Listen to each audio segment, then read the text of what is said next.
porque tienes derecho a saberlo. Prepárate. Ellos te lo van a decir. Aquí comienza Ideas y Contenidos. Producción y conducción, la doctora Echandía, Rafaelo Facciolo y el ingeniero Edelman. Ideas y Contenidos es presentado por Diario Tribunales, tus edictos al mejor precio, rematesyventas.com.uy, Deli for Life, alimentos ricos y saludables para toda la familia, y Sucra Cero, el verdadero sabor del azúcar, 0 calorías. Tu cocina debe ser organizada y funcional. En Montecuir te ayudamos a lograrlo. Encontrarás cajones y alacenas extraíbles, cubierteros, dispositivos para limpieza y cubos de basura, entre otros accesorios, todos pensados para tus muebles. Montecuir, accesorios para tu hogar. Avenida 8 de octubre 4599. Nuestro teléfono 2506-5450. 2506-5450. Montecuir, accesorios para tu hogar. Avenida 8 de octubre 4599. Nuestro teléfono 2506-5450. 2506-5450. ¿Estás pasando un tratamiento que provoca la pérdida del cabello? En Evasión tenemos la solución. Prótesis capilares, Evasión, Constituyente y Minas. Ideas y Contenidos es presentado por Diario Tribunales, tus edictos al mejor precio, rematesyventas.com.uy, Deli for Life, alimentos ricos y saludables para toda la familia, y Sucra Cero, el verdadero sabor del azúcar, 0 calorías.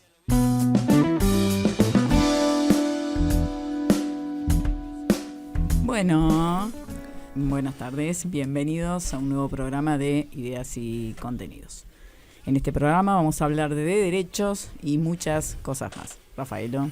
Muy, pero muy buenas tardes, a pesar del clima, digo. A todo el Uruguay y al mundo entero, buenas tardes. Edelman. Buenas tardes, compañeros, buenas tardes a toda la audiencia. Muy bien, entonces ya que estamos acá, hoy sábado estamos en directa. Sábado pasado salimos... está en Uruguay, no en Italia, en directo, no en directa. En directo, está bien. Si quieren comunicarse con nosotros, y háganlo por WhatsApp. Y recuerde además de mencionar, porque cada fin de mes vamos a extraer un premio, un ganador. Por lo tanto, escriban, recordando siempre su número. ¿A dónde? Ahora le digo, no se calma. Esas cosas es...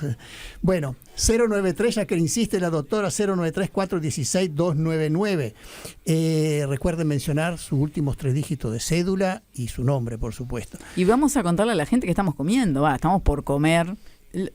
Lo dejó muy lejos mío, no sé por qué. No sé. ¿Es a propósito esto? Para que llegue hasta el final del programa. Si no levante la tapita, muestre a la gente que estamos comiendo. Cooperativa Helix. Y ya que muestramos a la gente, le recordamos que estamos en YouTube también. Sí. Y acuérdense de suscribirse, primera cosa, suscribirse y clicar me gusta, la campanita. Clic a la campanita atrás de Rafaelo.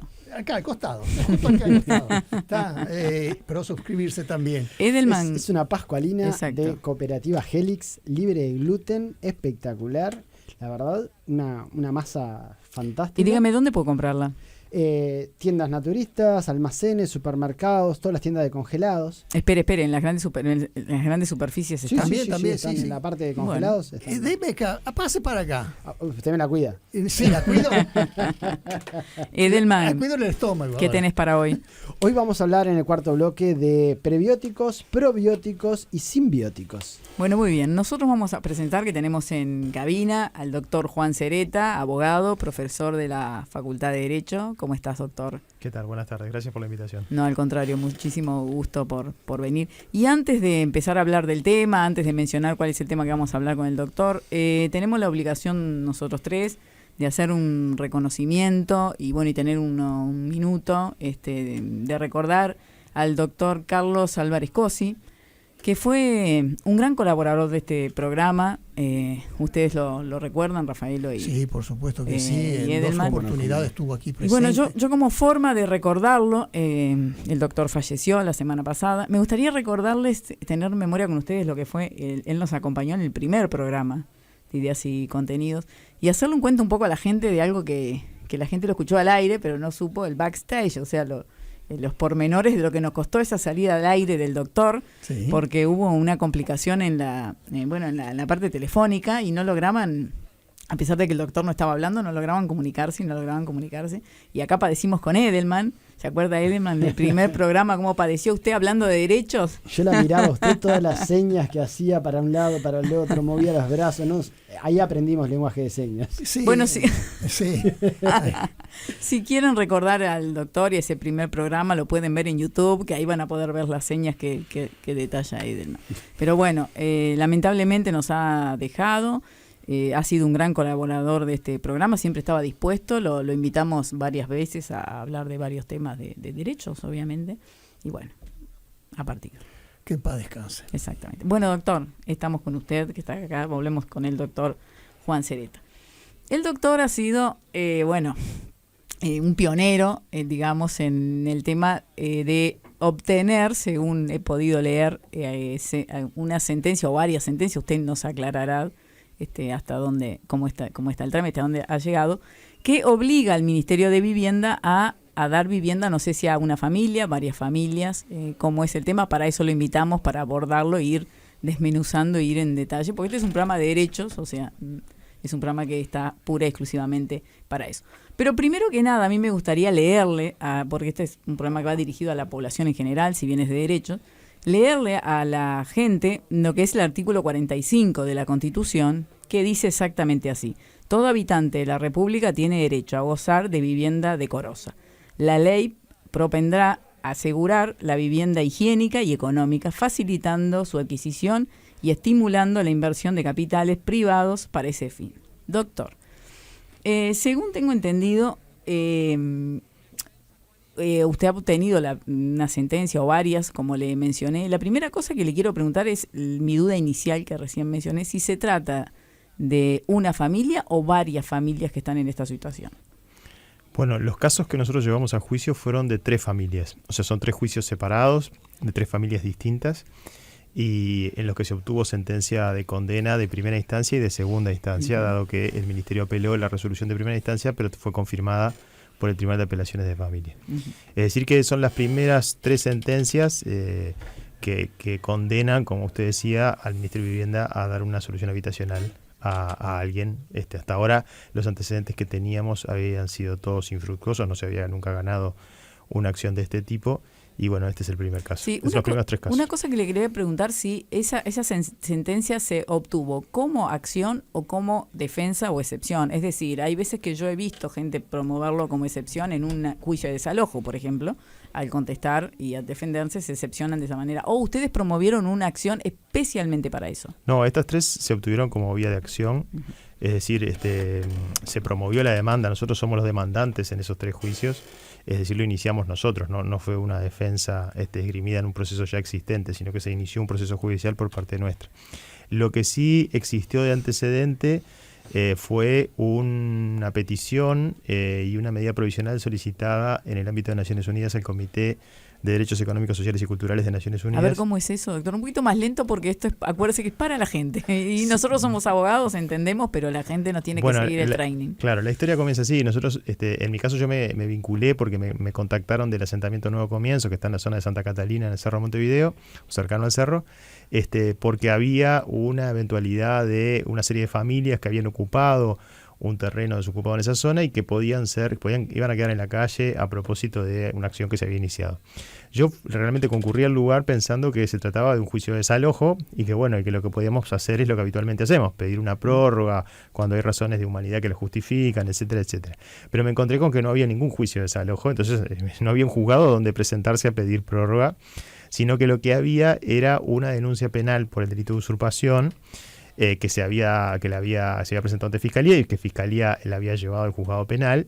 Y lo que ocurría es que a varios de los vecinos de ese asentamiento se los había formalizado por el delito de usurpación y se les había planteado la posibilidad de que abandonaran el predio. En ese momento se planteaba que se fueran el 3 de enero, porque de lo contrario seguirían adelante con el juicio penal y bueno, terminarían con una condena. Al tratarse de gente que no tiene domicilio, incluso la condena iba a requerir siempre e implicar una pena privativa de la libertad, porque no cabe la pena, la condena a domicilio, porque no tenían domicilio. Claro. Entonces eso nos preocupó mucho, se venía la feria judicial en esos días. ¿Eso cuándo fue? Eso fue los últimos días de diciembre, 29 de diciembre del 2020.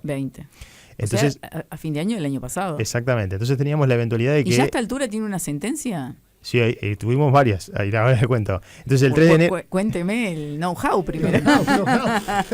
El 3 de enero en ese momento la urgencia era que quedaban en la calle varias de estas personas.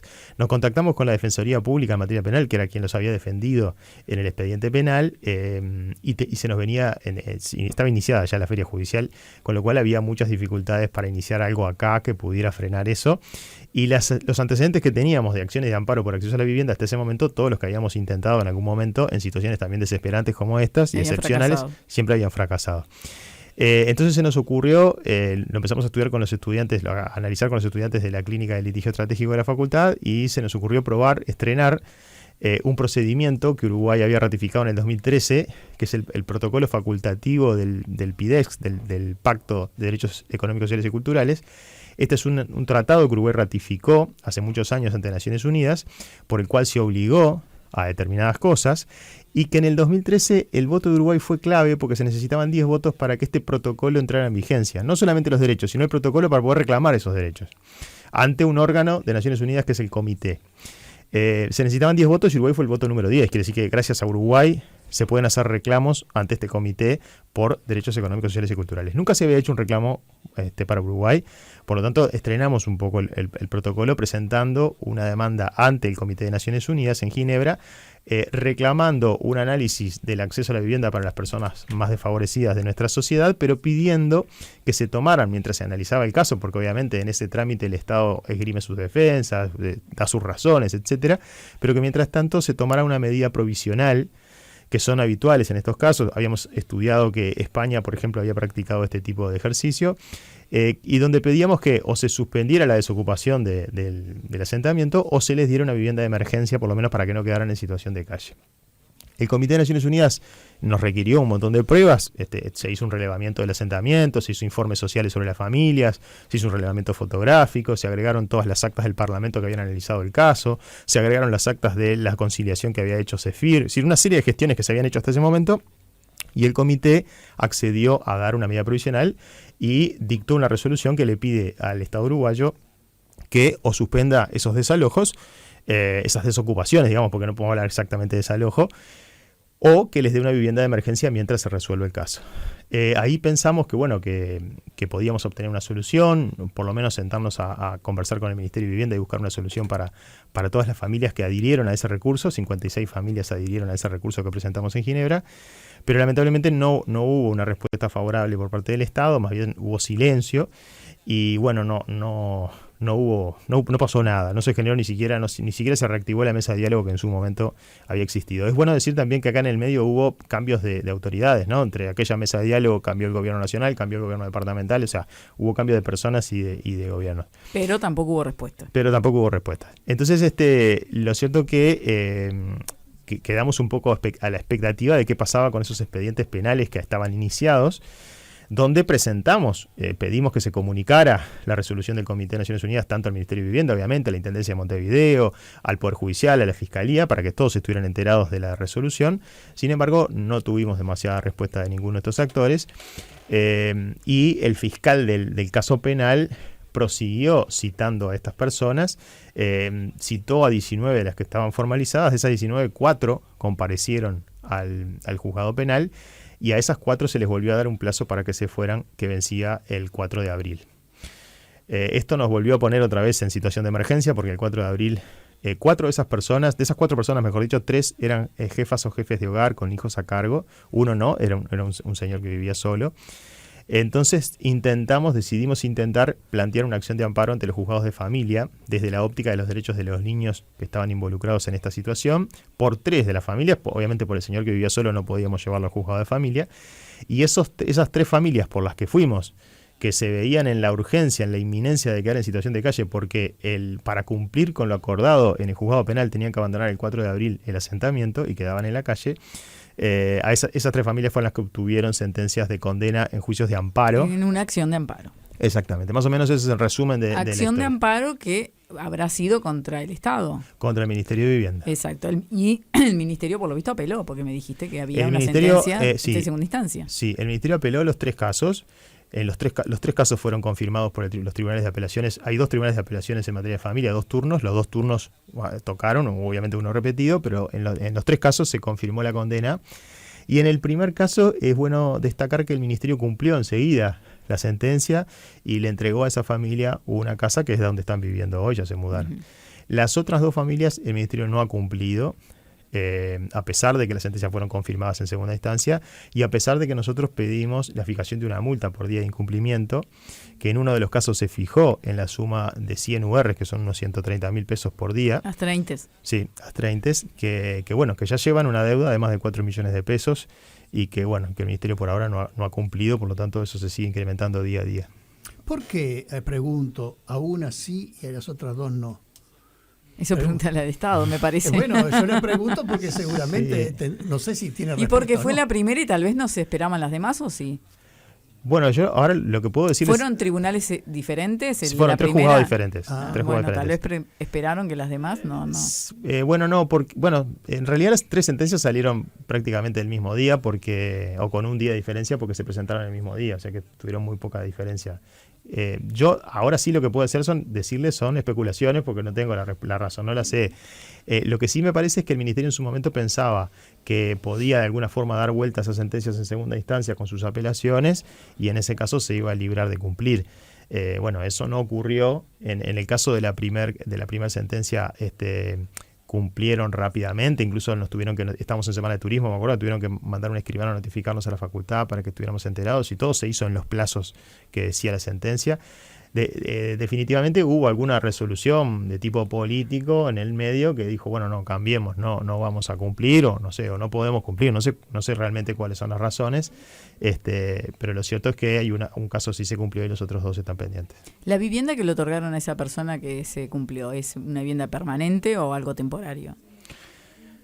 Bueno, en realidad no lo sabemos. Se firmó un acta por el cual se le entregó las llaves de la casa. O sea, no hay un plazo estipulado. No hay un plazo estipulado. La obligación del Estado es darles una vivienda digna. Podría ser otra. Como lo leímos recién. Sí, podría ser otra. Pero bueno, nosotros creemos que todo esto así no es lo mejor. Lo mejor es un realojo de esas familias de manera planificada, donde se toman en consideración también otras cosas, no tan a la apurada como termina siendo cuando es producto de estas sentencias, ¿no? Porque, por ejemplo, hay otros elementos que entran a tallar en el tema del concepto de derecho a la vivienda en sentido amplio, como tiene que ver con el lugar, como tiene que ver con los vínculos que las familias muchas veces ya tienen creadas, es decir, no es lo mismo cambiarse de escuela, no es lo mismo cambiarse de barrio, no es lo mismo lo que se denomina la asequibilidad de la vivienda, es decir, los costos asociados o gastos asociados que tiene la vivienda. Yo a una persona que está sin trabajo o que hace changas no le puedo dar un apartamento en la Rambla de Pocito porque no es asequible para él. Será hermoso el apartamento, pero no lo va a poder mantener ni siquiera un mes. Entonces, todas estas cuestiones que van vinculadas, cuando se resuelven así y medio a golpe de balde, muchas veces no se tienen en cuenta. Obviamente me dirán, es mejor estar durmiendo con un techo que no se llueve, con una casa que tiene baño, etcétera, etcétera, por supuesto que sí. Y la casa que se le entregó reúne las condiciones de habitabilidad y de dignidad que exige la sentencia. Pero bueno, siempre pensamos en una solución más planificada, en un realojo que llevará más tiempo incluso, pero que pudiera contemplar todas estas cosas, incluso los reclamos de las familias no eran tampoco, ellos en realidad lo que nos plantearon a nosotros era que no querían que los echaran, por ellos, si fuera por ellos seguirían viviendo en el rancho de lata en el que estaban. Obvio. La pregunta acá, que a mí se me surge, que lo hablamos, nosotros tuvimos un programa sobre esto antes de que el doctor tuviera una sentencia, no era sobre este tema en realidad, era sobre los proyectos de ley o algunos parlamentarios que opinaban de presentar proyectos de ley, como aconteció en Argentina, de la suspensión general de desalojos de privados. O sea, y bueno, y yo dije de que consideraba que no era el privado el que tenía que pagar eso porque es un negocio, o sea, es una casa, y bueno, y también están los derechos de propiedad que tiene ese privado, sino que era el Estado, y en ese momento tratamos este artículo y lo leímos. Para mí la pregunta, no es para usted la pregunta, pero digo, la pregunta que me hago es que cómo esto no aconteció antes. No el tema de la sentencia, sino que cómo siguen habiendo asentamientos, cómo habiendo un artículo constitucional tan claro, no digo de la dictadura para adelante, pero de la democracia para acá, ¿cómo no aconteció antes que no se abordó la solución habitacional de verdad para erradicar lo que es asentamientos y darle a la gente una vivienda digna a la luz de lo que... Pero yo, si mal no interpreté, lo que se leyó del artículo es que el Estado tiene obligación de dar una solución habitacional. Son dos partes. Claro. No, el artículo tiene dos partes. Una es el derecho de toda persona. Una pone en el Estado una cosa y otro pone en el derecho de una persona, por lo menos lo que yo pienso, después el doctor. Claro, yo considero que son dos partes. Una es el derecho que tiene todo habitante de la República. Correcto. ¿Ah? Eso es un derecho a una vivienda digna y decorosa. A gozar una vivienda digna. Ahora, que tiene derecho al trabajo, ¿verdad? Sí, bueno, la otra parte que dice que la ley propendrá a asegurar la vivienda higiénica, estimulando la adquisición, pero la persona que vive en un asentamiento de Delman no tiene plata para comprar, no tiene plata para entrar en la ley, la última ley que hicieron de construcción con el sistema de vivienda, que era más barato, no pagaba impuestos. Esa gente no puede comprar ninguno de esos apartamentos. Entonces ahí entra la primer parte del artículo, que es que todo habitante tiene derecho a una vivienda digna. Vivir en un asentamiento no es digno. Totalmente. No sé usted qué opina, doctor. No, creo que sí, que es verdad que es un problema que tiene 40 años en Uruguay. No, es un problema que realmente nadie creo que le ha hincado el diente de la manera que se debería, y a la prueba está que los asentamientos no son una novedad de ahora, ni del mes pasado, ni de este gobierno. O sea, más de 40 años. Bueno, más de 40, me quedé corto, más de 40 años. Recordé en la transmisión que habíamos hablado, recordé que cuando era chico, yo era adolescente, menos que adolescente, y recordaba que pasaba por lo que es hoy el cementerio del norte, que estaban los tubulares, y los tubulares adentro vivía gente. Hoy son los nichos, pero antes eran tubulares grandes y adentro habían hecho casas directamente. Hoy son nichos, pero digo, y vivía gente. Después recuerdo también que habían hecho todas casitas dignas, con su baño, y recuerdo que la asignaron, hablo de los años 60, 70, atención, fines de los años 60. Doctor, nosotros dos no éramos nacidos. Él tiene la costumbre de hacer esto para delatar edades. Así, él habló de que viene de antaño este tema acá, viene de mucho tiempo atrás, y realmente dieron esas casitas ahí. Al mes ya no existía ni baño, habían vendido todo, roto todo, y quedaba el esqueleto de la casa.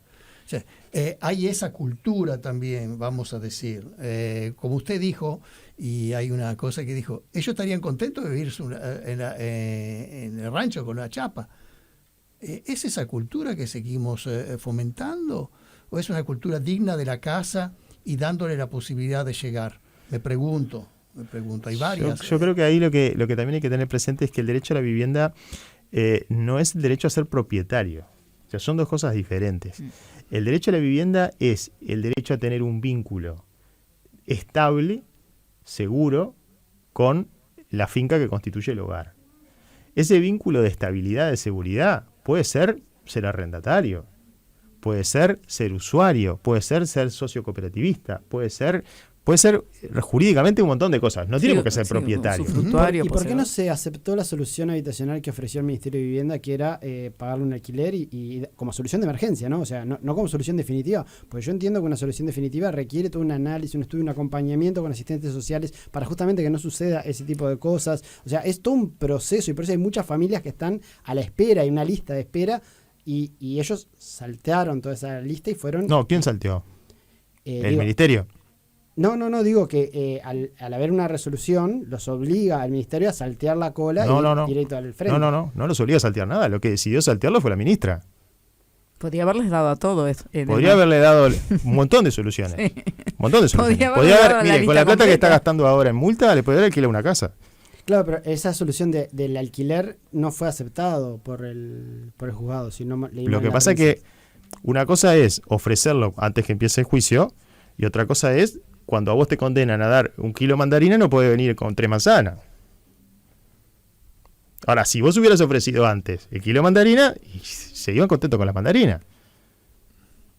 Pasa lo mismo con los embargos, Edelman, ¿vio? Después que uno tiene la sentencia y ya está el embargo, está el remate, uno no acepta cualquier cosa, porque ya está dispuesta una propiedad. O sea, propiedad acá no en el sentido de propiedad. No en el sentido de propiedad, acá se puede dar... O sea, pasa lo mismo en los remates. Incluso después de la sentencia, si lo que se hubiera planteado era un alquiler seguro, en condiciones que no implicara gastos, etcétera, probablemente lo hubieran aceptado. Ahora, lo que ofreció el Ministerio de Vivienda en esa sentencia, después de haber perdido el juicio y que le hubieran condenado 2 tribunales a dar una vivienda digna, fue 11 URs y las familias tenían que conseguir algo para alquilar con eso. Ni siquiera se les pagaba los gastos accesorios, por ejemplo, el contrato que hay que pagar cuando se alquila. Entonces, era darle 11 UR para que se arreglaran. ¿Y qué garantía ponían también? ¿No? Bueno, voy a salir de... Otro problema, la garantía. Entonces... en realidad, si se hubiera querido dar una solución, digamos, basada en el arrendamiento, yo creo que era posible y creo que las familias la aceptaban. Pero tenía que ser completa, o sea, tenía que decir, mire, ustedes se van para esta casa no es de ustedes, la van a alquilar, nosotros vamos a pagar el alquiler, fenómeno. Sí, creo que en ese caso no había problema. Una solución, como dice la sentencia. De todas maneras, esta discusión en Uruguay sobre la naturaleza del vínculo entre el derecho a la vivienda y el bien que constituye la vivienda es histórica, ¿no? Si uno empieza a mirar para atrás, se encuentra desde la creación del banco hipotecario, que primero fue privado el banco hipotecario, cuando se estatizó el banco hipotecario, hubo una discusión histórica entre 2 filántropos de la época, como era Emilio Reus, el primer gerente privado del banco hipotecario, y como era Roseli Rius, que era quien sostenía, enemigo en ese momento de la propuesta de Reus, que la propiedad que era un engaño, no todos podían ser propietarios de su vivienda, que teníamos que buscar otras soluciones, y por eso se dedicó a construir casas para darlas en alquiler en este mismo barrio en el que estamos ahora. Roseli Rius construyó un montón de casas que las daba en alquiler a la mayoría de la gente obrera que habitaba esta zona. Entonces, después el banco hipotecario tomó una dimensión tan grande y se creó un poco el sueño de la casa propia para todo uruguayo, que creo que en el fondo, si bien es bien intencionado, eso nos contaminó un poco, porque nos hace pensar a veces que lo único es ser propietario, o que eventualmente tenemos derecho a ser propietario de la casa donde vivimos, y eso no es así. Hay muchas otras soluciones que pueden dar una respuesta satisfactoria a la vivienda sin que se considere esto de tener que darle una casa a cada uno. Antes de que Edelman conteste, tengo que mandar una pequeña pausa. Usted sabe, Edelman, si no nos van a matar la gente que en definitiva hace que estemos acá. Bueno, vamos a tratar. Usted diga. Usted cállese. Diga, usted diga. Recuerden de escribirnos al 093-416-299. No llamen al teléfono porque nadie le va a escribir. Si Rafael lo dice no llamen. No llamen. WhatsApp 093-416-299 y no olvide mencionar su nombre y sus últimas Muy bien. 3 dígitos. Vamos a la tanda. Una pausa y seguimos en Sarandí, escuchando ideas y contenidos.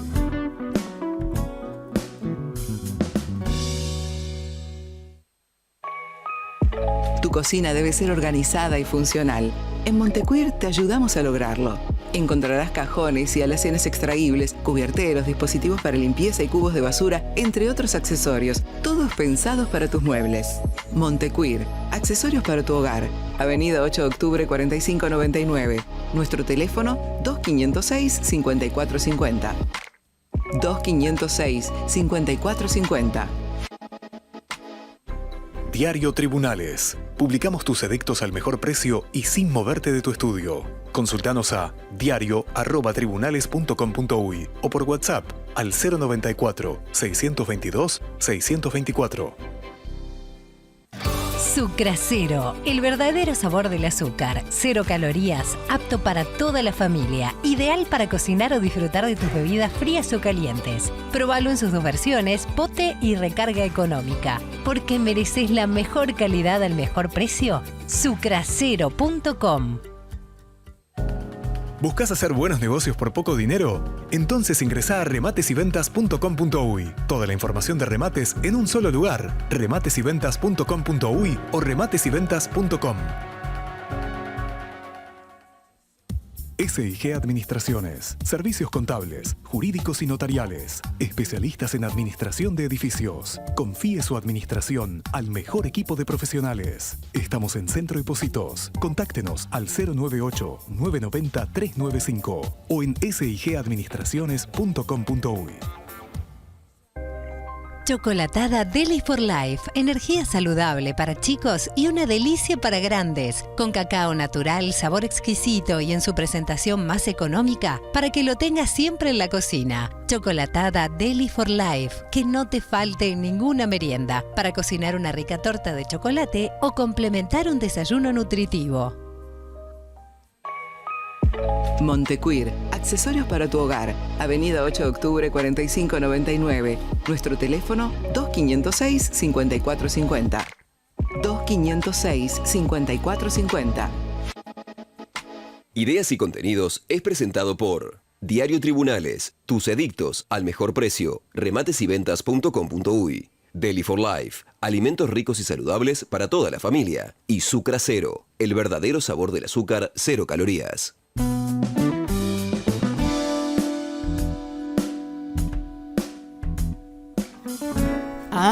Me apuré para si lo agarraba comiendo. Déjeme tragar. Me va a tragar. ¿Qué estamos comiendo? Estamos comiendo a Cooperativa Helix una pascualina de novela, apta a toda persona y sobre todo a celíacos. Bueno, Cooperativa Helix nos está alimentando muy bien. Bueno, ya que la doctora tiene la boca ocupada con la pascualina, yo le menciono siempre y recuerdo de comunicarse con nosotros. Hagan sus preguntas al 093-416-299 por escrito. Y ya que están, recuerden mencionar su nombre y últimos 3 dígitos de ese, porque a fin de mes algo va a caer, no se sabe. Y recuerde, ya que estamos, inscribirse a YouTube, inscribirse y campanita. Ya está. ¿Ya está? ¿Pronta para hablar? No, ¿Ya? sí. Edelman, usted había quedado con la palabra en la boca, no sé si... Sí, yo he escuchado en la prensa, he leído algunas cosas que decían que había, hablando de eso que usted decía, que esto es algo que tendría que haberse resuelto hace 40 años, y que había un decreto que estaba haciendo que se hiciera casi que inviable construir las viviendas económicas, que son las que pueden llegar a servir para dar las soluciones habitacionales, y que en marzo del 2020, o sea, del año pasado, se derogó ese decreto. No conozco los números, yo no estoy en esa parte, y que eso había reactivado muchísimo la construcción de viviendas económicas. O sea, como que ahora se estaría reactivando. ¿Por ahí puede estar la solución habitacional? O el hecho de que haya mucho más viviendas construidas no es la solución, y que la solución está por otro lado. La verdad que no sé si la solución pasa por ahí o por dónde pasa. También es cierto que hay un montón de viviendas desocupadas, por lo menos en Montevideo, y esto no va en desmedro de los derechos de los propietarios, pero no sé, yo como antecedente a este mismo amparo, el último amparo que habíamos perdido era de una familia, de un grupo de mujeres migrantes con hijos que habían ocupado una casa abandonada en Mercedes y Minas. Y lo perdimos y tuvieron que irse a un refugio primero, y bueno, después la solidaridad de la gente ayudó a que pudieran ir acomodándose cada una de estas mujeres que tenían trabajo y tenían posibilidades de pagar un alquiler, pero lo que no tenían era garantía, porque como todavía estaban tramitando su residencia, no podían ingresar al mercado regular de trabajo. Pero esto viene a cuento de que esto fue hace 3 años y yo sigo pasando por esa casa y sigue estando tapiada como el día que las desocuparon. Entonces, no sé por dónde viene la mano. Yo no pretendo afectar los derechos de los propietarios de esa finca, por ponerla de ejemplo, pero algo hay que hacer, porque eso no está sumando nada. O sea, esa casa abandonada, tapiada 3 años, no le está sumando nada ni a la ciudad, ni a la gente, ni a nada. Entonces, creo que no sé por dónde, pero que hay que tomar medidas de distintos lugares, seguramente, ya sea en la construcción de viviendas nuevas, como en la utilización de todo el parque de viviendas que la ciudad tiene, ¿no? Hay muchos mensajes, nosotros no leemos mensajes al aire, sí los leemos después, siempre decimos, leemos todos y en la medida en que sean preguntas o algo contestamos. Pero bueno, hay uno recurrente que ya te lo habrán dicho, no vamos a inventar ninguna pólvora acá, pero el que se repite es, el doctor está fomentando las ocupaciones. O sea, ¿vos considerás que el eventual reclamo o estas eventuales sentencias pueden llegar a que se desate una ola de gente ocupando casas para que el Estado les dé una? Bueno, en primer lugar, yo no fomento las ocupaciones. Lo que sí fomento es que la gente pueda acceder a una vivienda digna. Estoy en contra de las ocupaciones ilegales y condeno las ocupaciones ilegales, las ocupaciones, muchas de las que a veces nos enteramos, que se realizan con violencia, que se realizan con clandestinidad, con todos elementos que no permiten adquirir ningún derecho a propósito de ellas. También es cierto que nuestro país tiene una contradicción legal, digamos, entre lo que dice el delito de usurpación hoy en el Código Penal con la última modificación del 2008 y lo que dice el Código Civil en cuanto al derecho de posesión. Esta contradicción es histórica. Si nosotros empezamos a ver el delito de usurpación en su primera redacción, que fue la del Código Penal de 1889, el Código italiano que copiamos y al que le sacamos algunas cosas en el delito de posesión, en el delito de usurpación, ya mereció críticas en aquella época, en 1900, de Irureta Goyena, que era un penalista de los más destacados y con un rol preponderante en la sociedad. A tal punto recibió críticas a aquella redacción del delito de usurpación que Irureta Goyena logró que en la reforma de 1934 que redactó él se eliminara o se modificara la redacción del delito de usurpación y donde decía ocupar, en la redacción original pasó a decir invadir. Lo cual, a juicio de Irureta Goyena, y yo en esto comparto 100%, le ponía un ánimo especial a esa conducta, ¿no? Una cosa es ocupar y otra cosa es invadir, una cosa es hacerlo con violencia o con clandestinidad y otra cosa es hacerlo pacíficamente y públicamente. Pero evidentemente tenemos un problema ahí. Si uno lee el Código Civil, dice el que ocupa mientras no sea con violencia ni clandestinidad está haciendo algo legítimo, que incluso lo puede transformar en propietario.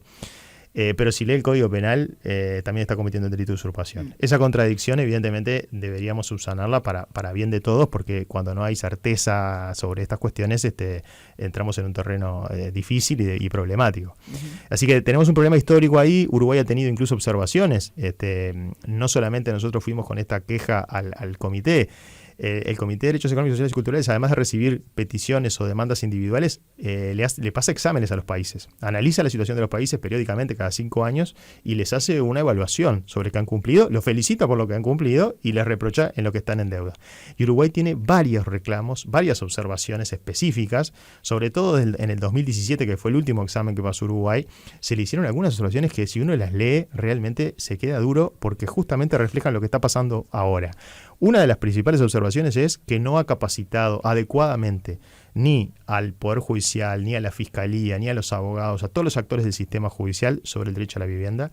No ha capacitado adecuadamente en materia de derechos humanos y derecho a la vivienda a la Asamblea General, a los senadores, a los diputados, para que puedan dar un debate con altura sobre este tema, y a su vez le reclama la falla que están teniendo los planes de vivienda en el sentido que hay porciones enteras de ciudadanos que están quedando fuera de todas las propuestas. Porque si estos amparos se ganaron es porque se demostró que ninguna de las propuestas o respuestas o programas que tiene el Ministerio de Vivienda encajan en la situación de este grupo de personas. Es que uno se pregunta cuáles son, o sea, a ver, sale en la prensa cuáles son, pero digo en gran medida, uno ve que la situación de fondo no se soluciona, que las ocupaciones siguen estando, que los asentamientos siguen existiendo, que en los juicios, siguen aumentando, ¿no? Existiendo. No, y es imponente en la defensa. Bueno, lo verán ustedes, supongo, en el consultorio, porque deben de tener unos cuantos juicios de desalojo.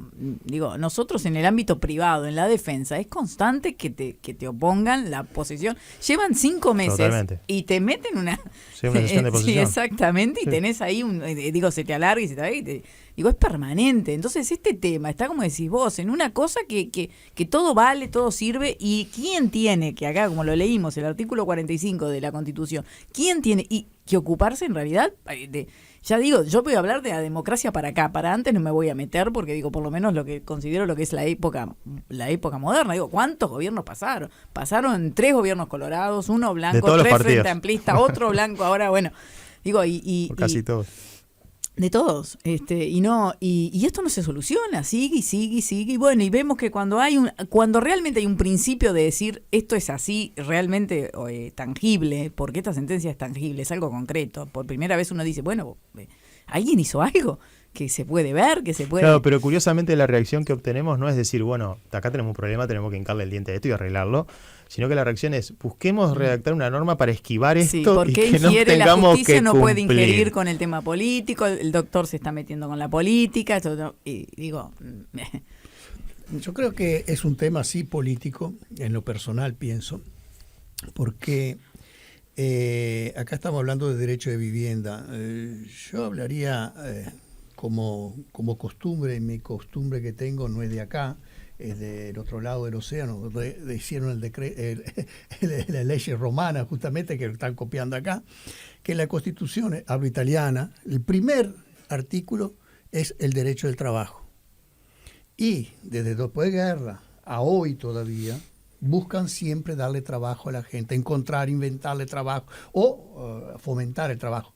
Son muchos millones de habitantes, entiendo que hay muchísimos inmigrantes también, pero fomenta. La noticia que tengo hoy es que mi hijo que se fue a Europa, se fue a Italia, ya son 5 o 6 años, pasan rapidísimo los años, se está comprando la vivienda. Porque el Estado está dando la posibilidad con los bancos privados de adquirir con el salario que él gana una vivienda con un mutuo a 30 años que paga nada de intereses, al 100%. Financia 30, 40, lo que sea, importe X, al 100% con un monto de el 1,5, el 1,7% al año de intereses. Le dan derecho al trabajo. Con el trabajo, con su recibo de sueldo, el banco le da la totalidad del dinero para que compre el inmueble.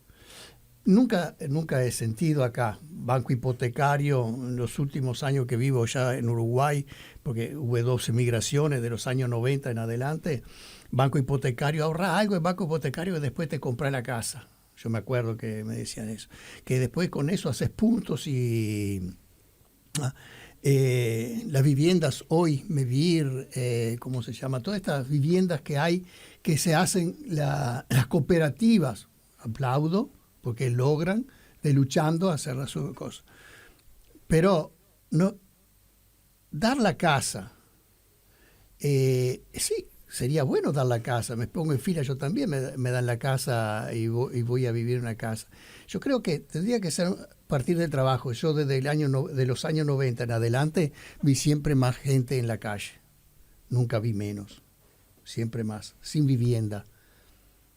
El tema que estábamos diciendo de la vivienda sí un tema político, porque cada año, cada 5 años, cada 6 años, cuando se vote, no, como yo soy residente legal, participo, escucho, pero no voto, entonces no, 5 años me parece que son, todos ponen programa de gobierno la vivienda.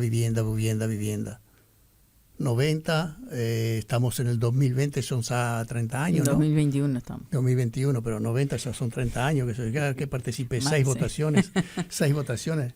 En las últimas 6, por lo menos, el programa es siempre vivienda. Acá yo creo que para mí el resumen es, la sentencia viene a ser el deber que el Estado no hizo. A ver, el Estado no cumplió los deberes. Esa es la realidad. Y la sentencia lo que se está metiendo en la política. Se está metiendo en el derecho constitucional de separación de poderes que hay, que para eso existe el Poder Judicial, porque ahora entonces el Poder Judicial no puede dictar ninguna sentencia que afecte al Estado. Aceptada por el Porque si gobierno. cada vez que dicta una sentencia afecte al Estado se está metiendo en un tema político, bueno, entonces es que vamos al TCA, entonces, porque no tiene sentido. Acá le están diciendo, señor, usted no cumplió un deber. Y yo lo dije ya programas atrás, antes de que esta bendita sentencia existiera. Yo creo que el Estado hace rato que incumple el deber de otorgar vivienda en ciertas condiciones a ciertas personas. No hablamos que usted se ponga en la fila. No se pase de vivo como nos hizo con los Ferrari, que de 10 Ferrari se quedó con 9. Y siguen insistiendo todavía con la Ferrari. Yo estoy con el otro, pues yo no recibí ninguna. No. El Colegio de Abogados vino acá, el doctor Pescaderi, y donó 10 Ferrari. Y yo tengo 9. Pero ella la tengo escondido porque cada vez que sale con la Ferrari. No me toque la Ferrari, doctora. Molesta también esta mujer. La pregunta obligada es cómo sigue ahora el tema para adelante. ¿Hay más casos por entrar? Bueno, ¿Planean hacer esto con más personas? No, nosotros tratamos de ser siempre prudentes. Y si bien 56 familias fueron al Comité de Naciones Unidas, no presentamos 56 amparos. Presentamos amparos en los casos que eran realmente límites y donde las familias estaban al borde de quedar en situación de calle. Digo al borde porque pasaban 4 días más y tenían que quedarse en la calle. Hoy la disyuntiva era o la cárcel o la calle. Y por eso quisimos ser prudentes, pero quisimos ser prudentes no porque pensemos que el resto de las familias del asentamiento y de otros asentamientos no tienen derecho a vivir en una vivienda digna. Claro que lo tienen. Intentamos ser prudentes porque éramos conscientes de que esto necesita una respuesta global, necesita una respuesta de política pública, no 200 sentencias. Y constante, obviamente. Claro, entonces, bueno, intentamos darle espacio a las autoridades para que pudieran presentar un programa de realojo. En su momento la Intendencia de Montevideo había ofrecido unas tierras para realojar a este asentamiento. Intentamos ser prudentes de no meter en más aprietos a las autoridades para que hubiera una respuesta que fuera para todos, pero que fuera planificada, organizada, con esto que decíamos al principio. Lamentablemente, si eso no ocurre y seguimos en esta situación, y además desde el punto de vista penal se sigue persiguiendo a las otras familias, y en la medida en que otros vuelvan a estar en la misma situación que estaban estas tres, ahora estamos obligados también a presentar amparos por ellos, porque ¿qué indicaría que no? Además teniendo el antecedente de haber ganado nosotros. Y además tenés otra cosa que es eventualmente un proyecto de ley para, interpretativo de este artículo de la Constitución que dicen van a presentar. No sé si ha ocurrido ya o no, pero es lo que dijeron que iban a hacer. Sí, el senador Manini presentó un proyecto interpretativo del artículo 45, que a mi juicio es bastante peligroso para Uruguay que se den esas situaciones políticas, porque si uno yo leía la exposición de motivos del proyecto y el texto del proyecto, tiene solamente 2 artículos, y es bastante preocupante porque el objetivo está claro, que es recortar este derecho a la vivienda. El otro objetivo es escapar al control del Poder Judicial, y el tercer objetivo es escapar también al control de los órganos de derechos humanos de Naciones Unidas. Eso está incluso a texto expreso en el segundo artículo del proyecto, y son todas decisiones que a mi juicio son muy preocupantes. Yo estoy convencido que a los gobernantes se los elige para encontrar las soluciones y no para esquivar los problemas. Uh-huh. Y esto es solamente intentar esquivar los problemas y no aportar ninguna solución. Uh-huh. Sí, y a veces intentar esquivar los problemas también de qué forma, ¿no? Porque cuidado, a mí lo que es tocar la Constitución, sabes que me brota, ¿no? Pero acá es peor, porque ni siquiera es un proyecto de reforma. No, ya lo sé, pero es peor, por eso. Es intentar hacer trampa. Intentar tocar la Constitución mediante una ley para decirnos qué dice la Constitución de la forma que una sola persona dice que dice. Otra que trampa. Sí, a mí tocar la Constitución de cualquier manera no me gusta ni siquiera las leyes interpretativas, porque que cada juez lo interpreta como le parece. A mí me preocupa más las leyes interpretativas que modificar la Constitución. Sí, porque modificar la Constitución tenemos que poner el voto todos. Pero digo, que cada juez Pero además, las leyes interpretativas se justifican cuando hay oscuridad, o sea, cuando no hay certezas. En este caso, todos los jueces que han entendido sobre esto han opinado igual. O sea que la oscuridad solo la que no quiere entender. La sentencia de los tribunales, que vamos a explicar que cada tribunal se constituye por 3 jueces. Un tribunal de apelaciones tiene 3 jueces, cada tribunal. O sea que acá tuviste 9, porque me dijiste que pasaste por 3. No, son 2 tribunales solamente en familia, 2. Así que los 2 tribunales entendieron. Bueno, son 6 personas más los 2 jueces de cada caso, o sea que 8. Sí. O sea, ¿fue por unanimidad en todos los casos? No, el primer caso fue por unanimidad.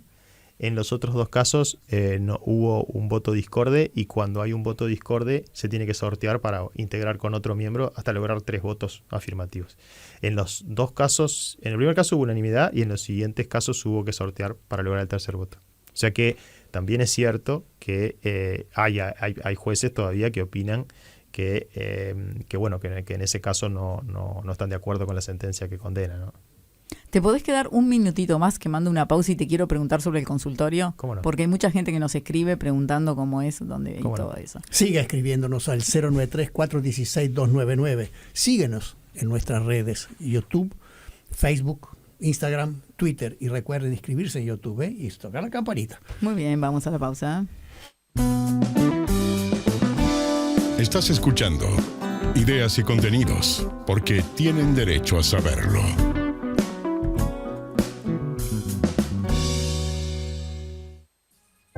Deli for Life, los alimentos más sanos al mejor precio, deliciosos y 100% libres de gluten. Conseguilos en los mejores comercios o a través de nuestra tienda online, deliforlife.com. ¿Pensaste en decorar tu living con una alfombra de cuero? En Montecuir encontrarás alfombras naturales y patchworks en diseños que te encantarán. Montecuir, accesorios para tu hogar, Avenida 8 de Octubre 4599. Nuestro teléfono 2506-5450. 2506-5450. Diario Tribunales. Publicamos tus edictos al mejor precio y sin moverte de tu estudio. Consultanos a diario@tribunales.com.uy o por WhatsApp al 094-622-624. Porque la actitud importa, pero no es lo único. Colágeno Deli for Life, proteína pura que mejora la elasticidad de la piel retrasando su envejecimiento. Fortalece articulaciones, uñas y cabello. Sentirte joven es una elección. Probalo en sus dos versiones, pote y recarga económica. Alcanza tu máximo bienestar con un producto de calidad a un precio incomparable. ¿Buscas hacer buenos negocios por poco dinero? Entonces ingresá a rematesyventas.com.uy. Toda la información de remates en un solo lugar. rematesyventas.com.uy o rematesyventas.com. Montecuir, accesorios para tu cocina, dormitorio, living y baños. Te sorprenderemos con muchísimas soluciones para optimizar los espacios de tus muebles y ambientes. Montecuir, accesorios para tu hogar. Avenida 8 de Octubre 4599. Nuestro teléfono 2506-5450. 2506-5450. SIG Administraciones, servicios contables, jurídicos y notariales, especialistas en administración de edificios. Confíe su administración al mejor equipo de profesionales. Estamos en Centro y Pocitos. Contáctenos al 098-990-395 o en sigadministraciones.com.uy. Ideas y contenidos es presentado por Diario Tribunales, tus edictos al mejor precio, rematesyventas.com.uy. Deli for Life, alimentos ricos y saludables para toda la familia. Y Sucra Cero, el verdadero sabor del azúcar, 0 calorías. ¿Con qué está, Rafaelo? Con la cooperativa, con lo que sobró de cooperativa Helix. La tapita sobró. Que se lo comió todo usted. Sí. Hay que inspeccionar, hacer un gastro a la doctora. La tiene toda ahí la Pascualina. Menos el doctor Cereta, ustedes dos, la verdad que lamentable. A ver si les dan de comer en la casa a ustedes, porque vienen acá el doctor recién en la pausa se estaba inscribiendo a las páginas de Facebook e Instagram de Cooperativa Helix, pero se quiere ganar la canasta de 5 productos. Es verdad, vamos a contar que tuvimos una discusión con el doctor, porque la canasta es mía, doctor. Ubíquese. Bueno. Ya entendió. Pido disculpas. Ferrari de ella. Ya vi cómo son las reglas acá. ¿Saben que me estaba acordando? Le estaba dando el crédito al doctor Pescadere, y no fue el doctor Pescadere el de la donación, fue la Asociación de Escribanos. Sí, exacto. El doctor Pescadere donó $1 millón. Por lo tanto, estoy obligada a preguntar, ¿qué va a donar la Facultad de Derecho, doctor? Y yo creo que lo único que puedo donar es una vivienda ahora. Me toca. No sé dónde. Bueno, continuamos acá al aire con el doctor Juan Cereta, profesor de la Facultad de Derecho. Y justamente el doctor es profesor del consultorio de la Facultad de Derecho. Y como siempre hay gente que nos escribe y nos preguntan cómo pueden acceder a asesoramiento gratuito. Es permanente esa consulta que recibimos después de cada programa. A mí me gustaría preguntarle cómo funciona el consultorio, y que últimamente he escuchado que existe también la clínica en el consultorio, y quisiera saber las diferencias, cómo funciona cada una y bueno. ¿Cómo no? El consultorio funciona como si fuera un estudio jurídico, digamos, donde se atienden consultas sobre distintos problemas jurídicos que son abordados por docentes y por estudiantes que están en el último año de la carrera de abogacía. El caso se analiza como si fuera en la órbita de un estudio jurídico y se le proponen soluciones al consultante. El caso es llevado por los estudiantes que están a punto de recibirse, por eso para nosotros es muy importante insertar la práctica en la última etapa de la carrera. Y lleva casos de todo tipo, salvo la defensa penal, que no la hacemos, solamente hay un consultorio que trabaja del lado de las víctimas, pero no la defensa penal. El resto de las materias abordamos todas, aunque obviamente hay una mucha mayor proporción de asuntos de familia, de desalojos, este tipo de cuestiones de más de orden social, porque el reglamento de consultorio permite atender, el servicio es absolutamente gratuito, permite atender consultas de personas con ingresos inferiores a 38.000 pesos por mes. Esto hace que, obviamente, que no nos enfrentamos a cuestiones de derecho comercial, etcétera, porque, bueno, el público nuestro no las tiene. Y te preguntaba fuera del aire, ¿sigue siendo como antes que la persona iba hacia la consulta, llevaba el caso, y el caso se discutía en la clase delante de todos, sí, con todos los estudiantes? En realidad la persona puede, primero tiene que agendarse, puede hacerlo por la web de la facultad, por la web del consultorio, que es www.feder.edu.uy, ahí va a encontrar la pestaña consultorio y se puede agendar por ahí, también por teléfono o presencialmente, que ahora justamente está suspendida por razones de pandemia, pero en la medida que se pueda se va a retomar. Ahí se agenda, se le da un día y una hora, ese día y esa hora concurre a la facultad, en tiempos de no pandemia ingresaba al salón de clase, contaba su caso, luego se retiraba, se discutía, se debatía el caso en la clase y se le asignaba a un estudiante o a varios si el caso era de mayor complejidad. Y bueno, y esos estudiantes o ese estudiante quedaba en contacto directo con la persona como su abogado, entre comillas, porque todavía no tiene título. Esa labor es controlada por los docentes y bueno, se lleva adelante un juicio como cualquier otro. La diferencia con la clínica que me preguntabas es que en la clínica no funciona a demanda, ¿sí? No funciona con una ventanilla que atiende consultas, sino que en la clínica nosotros no atendemos, sino que vamos a buscar los casos. A ver, ¿cómo es eso? Sí, la clínica en primer lugar se supone que va a los lugares que no llegarían al consultorio. Por ejemplo, la gente del asentamiento en el cerro, difícil que hubiera llegado al consultorio, o tenía dificultades por lo menos para llegar. ¿Y cómo se les ocurre a dónde ir a buscar? Bueno, nosotros lo que hacemos al inicio del curso es debatir con los estudiantes sobre qué temáticas a ellos les interesan como jóvenes de nuestra sociedad, qué cosas les preocupan, qué cosas leen el diario o ven la televisión y dicen esto de acá hay un problema, en esto podemos hacer algo. ¿Qué cosa quieren solucionar? Entonces se hace un debate ahí, se opina y nos involucramos en distintas causas, ¿no? En general tiene que ser causas sociales, causas de derechos humanos, y donde la clínica tiene otra diferencia. Yo se los simplifico a los estudiantes diciéndole, en el consultorio ganar es ganar y perder es perder, y en la clínica perder puede ser ganar. ¿Por qué?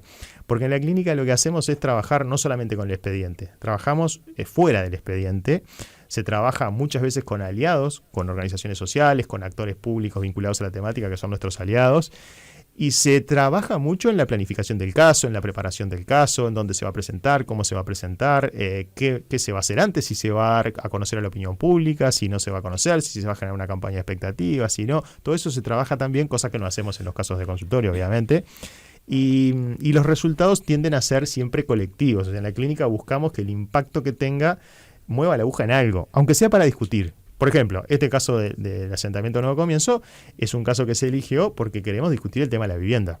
No porque queremos solucionarle solo a las personas, obviamente que también queremos, pero queremos que se discuta el problema de la vivienda. Bueno, esta vez lo lograron y bastante, ¿no? Sí, por eso decía, a veces incluso a veces perdiendo se puede lograr poner el tema en la agenda, por ejemplo, y eso puede ser un objetivo en sí mismo.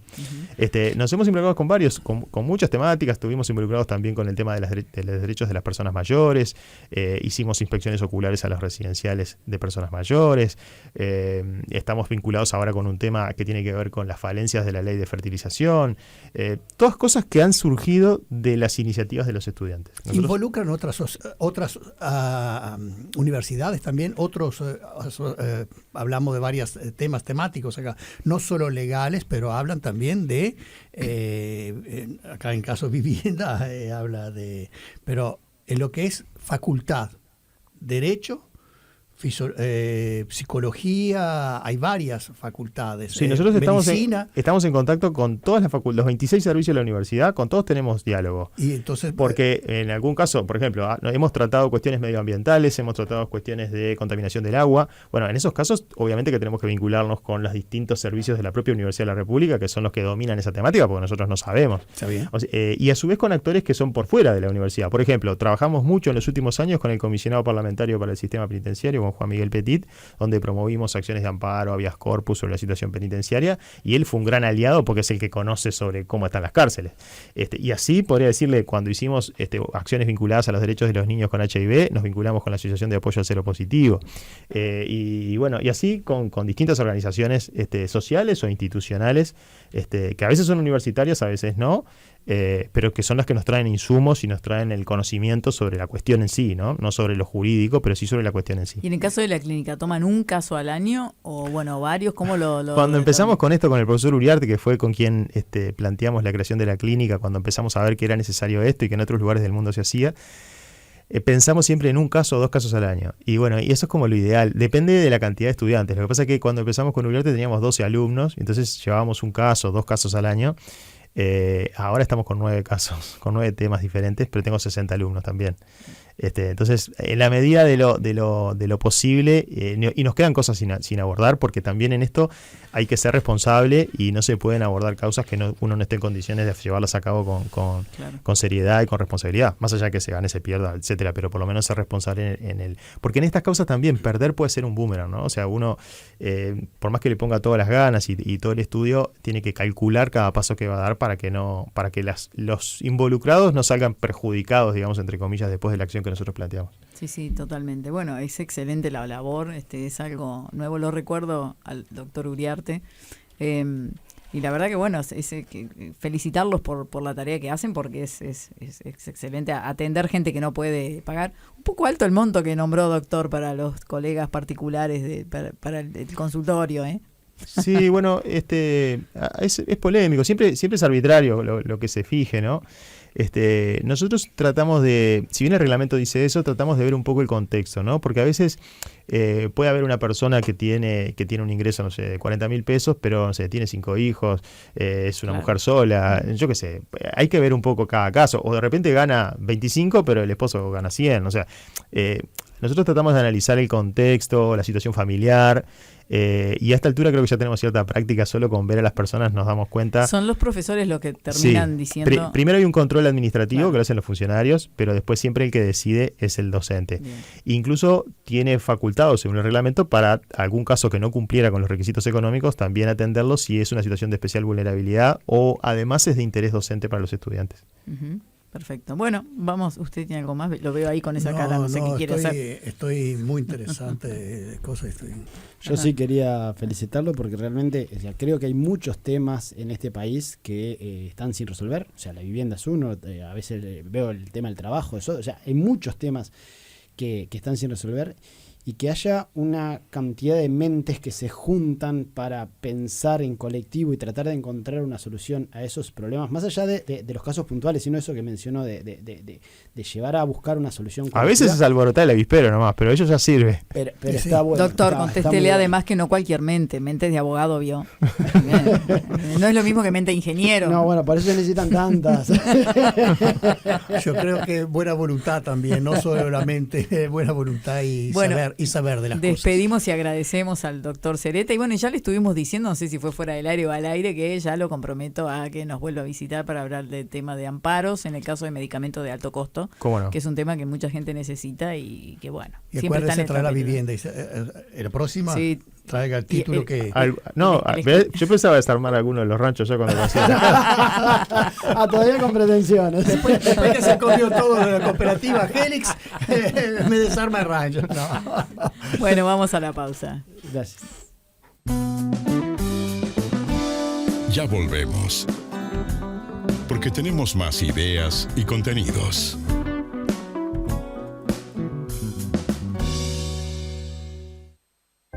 Deli for Life, los alimentos más sanos al mejor precio, deliciosos y 100% libres de gluten. Conseguilos en los mejores comercios o a través de nuestra tienda online, deliforlife.com. Si piensas en diseñar tu vestidor ideal, no dejes de conocer nuestras soluciones. Colgadores para ropa extraíbles, zapateras giratorias, pantaloneros, organizadores de carteras y pañuelos. Montecuir, accesorios para tu hogar. Avenida 8 de octubre 4599. Nuestro teléfono 2506-5450. 2506-5450. Diario Tribunales. Publicamos tus edictos al mejor precio y sin moverte de tu estudio. Consultanos a diario@tribunales.com.uy o por WhatsApp al 094-622-624. Porque la actitud importa, pero no es lo único. Colágeno Deli for Life, proteína pura que mejora la elasticidad de la piel retrasando su envejecimiento. Fortalece articulaciones, uñas y cabello. Sentirte joven es una elección. Probalo en sus 2 versiones, pote y recarga económica. Alcanza tu máximo bienestar con un producto de calidad a un precio incomparable. ¿Buscas hacer buenos negocios por poco dinero? Entonces ingresá a rematesyventas.com.uy. Toda la información de remates en un solo lugar. rematesyventas.com.uy o rematesyventas.com. Montecuir, accesorios para tu hogar. Avenida 8 de octubre 4599. Nuestro teléfono 2506-5450. 2506-5450.